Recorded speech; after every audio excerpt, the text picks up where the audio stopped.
Good morning, students. Warmly welcome to Adarsh Vidyalaya Metric Higher Secondary School, Sandiva. It's my pleasure welcome you all to the online class.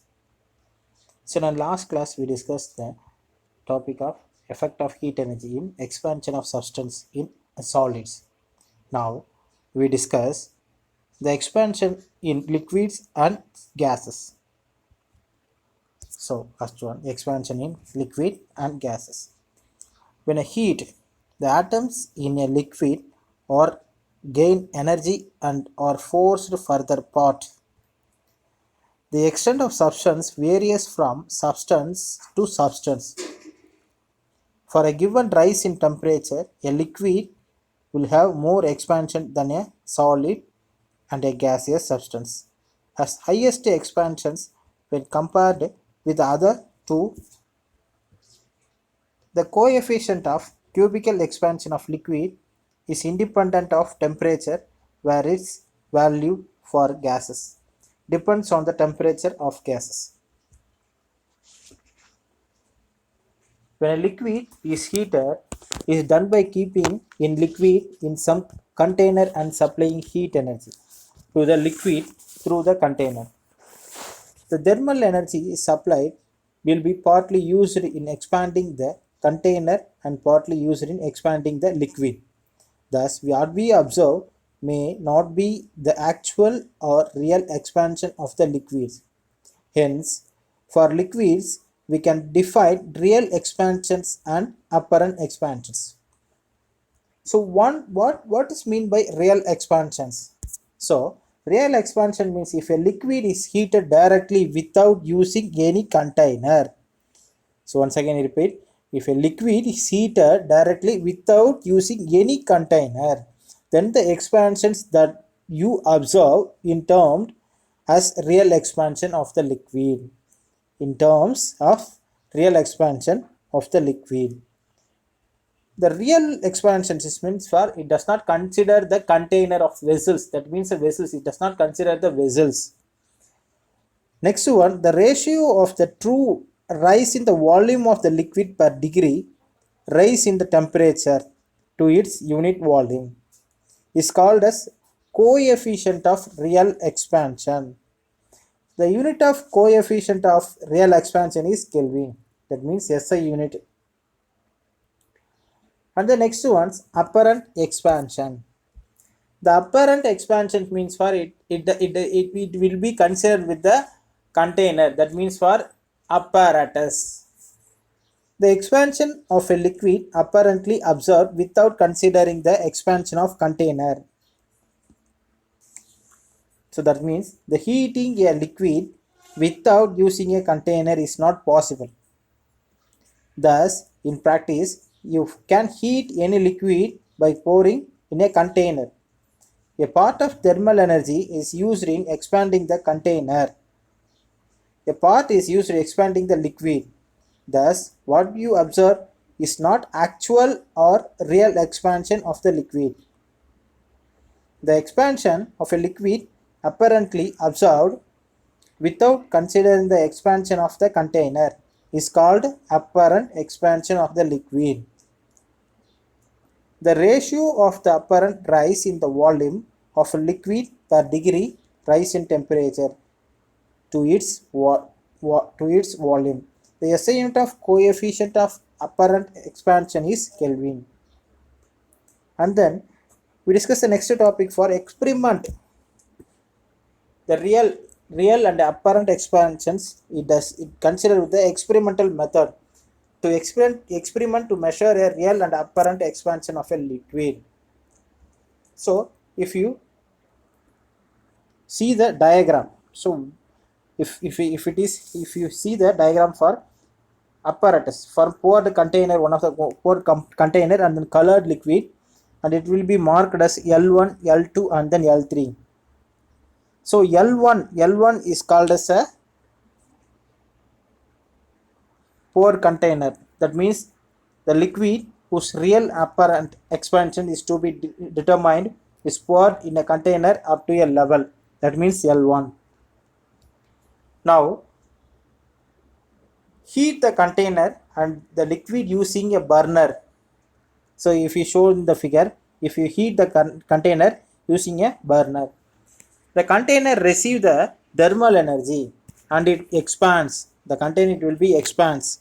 As a result, the volume of the liquid appears to have reduced. The volume of liquid appeared to, it will be reduced. L1, it will be reduced, it became L2. So this L2, it will be marked as a level as L2, and then further on further heating, the thermal energy supply to the liquid throughout the container results in the expansion of liquid. Hence, the liquid of level of liquid rises to L3. It will be rises after sometimes it will be rises up to the L3, the level of L3. Now the difference between the level and L1 and L3 is called as apparent expansion. The L3 and then L,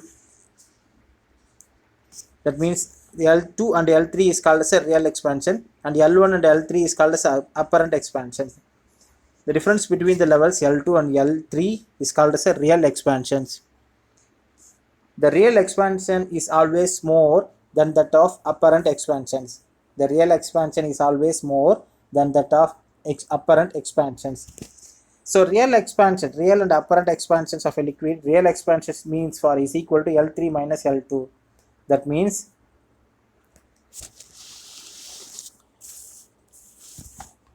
apparent of the expansions of a liquid minus volume of a container.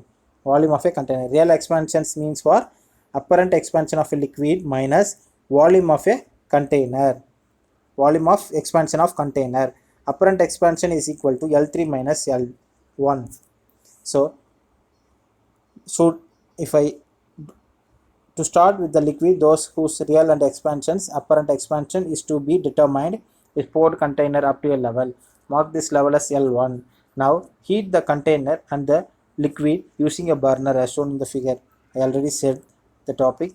So initially the container receives the thermal energy and it will be expands. Right. As a result, the volume of a liquid appears to have reduced, and mark this reduced as a level of L2. And further heating the thermal energy supplied to the liquid through the container. The results in the expansion of the liquid, hence the level of the liquid rises L3. So now the difference between the levels L1 and L2 is called as apparent expansion, and difference between the level L2 and L3 is called real expansion. The real expansion is always more than that of the apparent expansion. And the next one, fundamental laws of gases. Next topic we will see the fundamental laws of expansion. First, who invented the laws?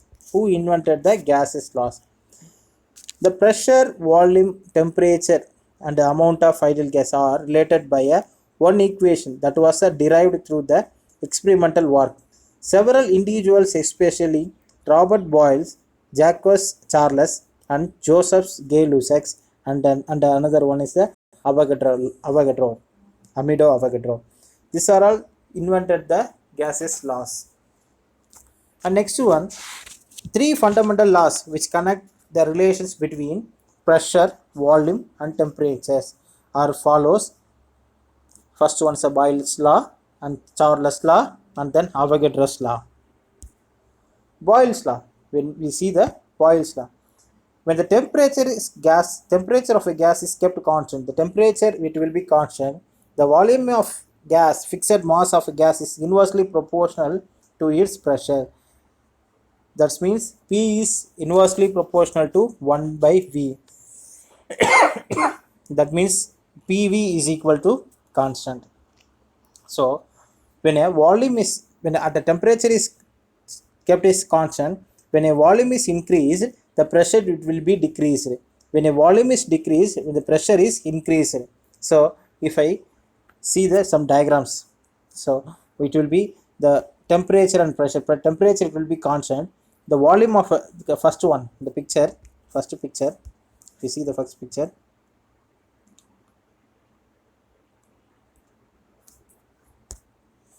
the temperature it will be constant.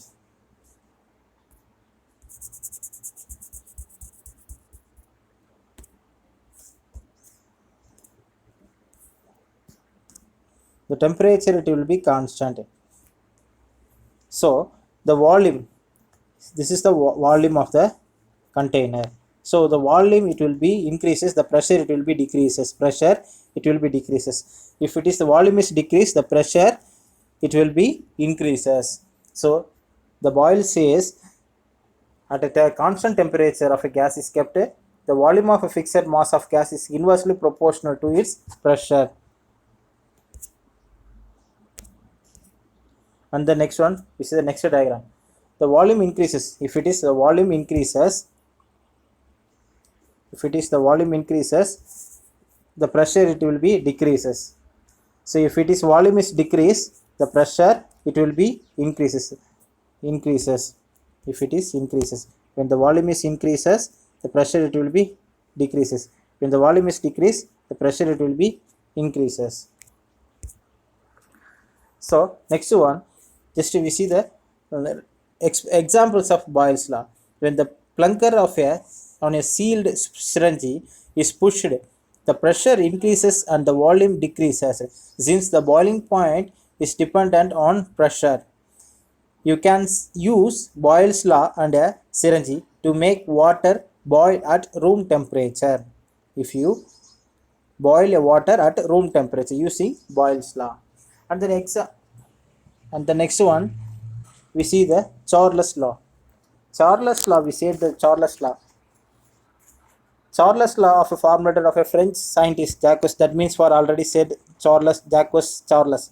According to this law, when the pressure of gas is kept constant, the volume of a gas is directly proportional to the temperature of a gas. So if it is the Charles law, pressure is constant, and then the volume of a gas is directly proportional to the temperature. If the volume is increases, the temperature also increases. If it is when the volume is decreases, the temperature it is also decreases. That means the V is directly proportional to T. That means the volume of gas is directly proportional to temperature of a gas. So that means V by T is equal to constant. And then I give an examples of Charles law. If you fill a helium balloon in a warm or hot room, and then to take it into a cold room, that means a cold region or cold room or AC room, it shrinks up and looks like it has lost some of the air inside the helium balloon. And one more examples, when a basketball if left in a cold garage, that means outside during the cold months, it loses the air inside the volume of basketball. This shown in the constant pressure. If the temperature is it will be drops, the volume is also decreases. The Charles law is used real life in examples for the hot air in balloon, and then human lungs, and next one is the pool floats in a swimming pool, and then ping pong ball with the rackets, and seasonal expansion and contractions of tires, and bread and a knife. These are the real life examples of Charles law. And we will see the formulas. V is directly proportional to T, and when it will be the pressure it will be constant. The volume of a gas, when the V is changed, when the temperature also changes, that means V is directly proportional to T. If it is V by T, it means constant, that means remains constant. V by T it will be remains constant.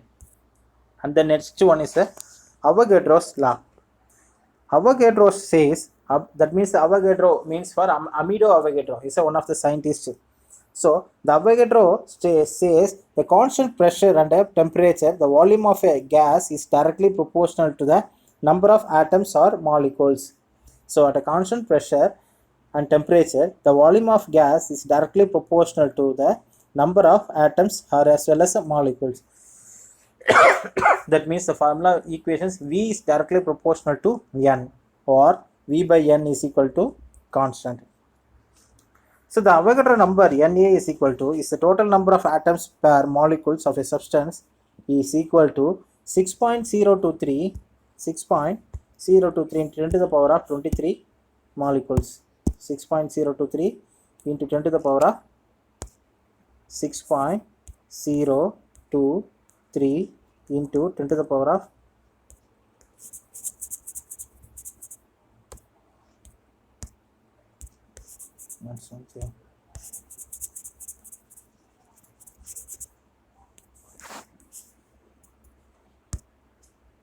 6 point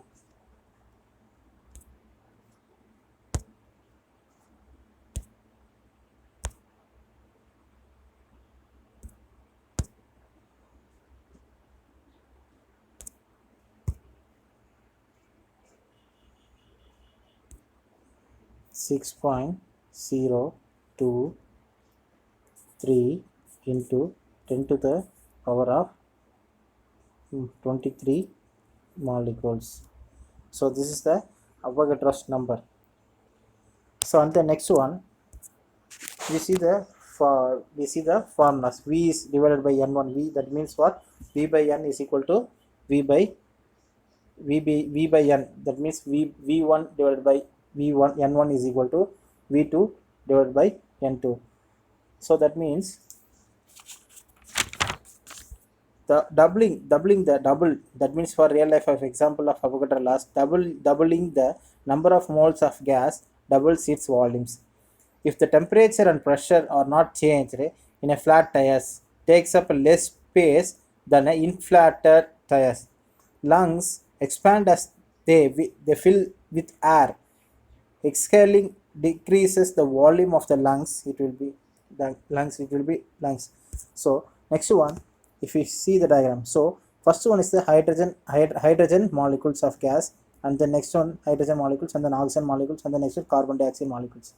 So the hydrogen molecules, at a constant temperature and pressure, it will be all gases are equals.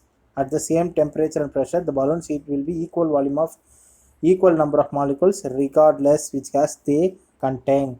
It will be contains equal number of molecules. That means the Avogadro's law. So thank you, students. Don't skip the videos. You must watch this topic, and if you learn more. Thank you, students. Thank you very much. Thanks for watching.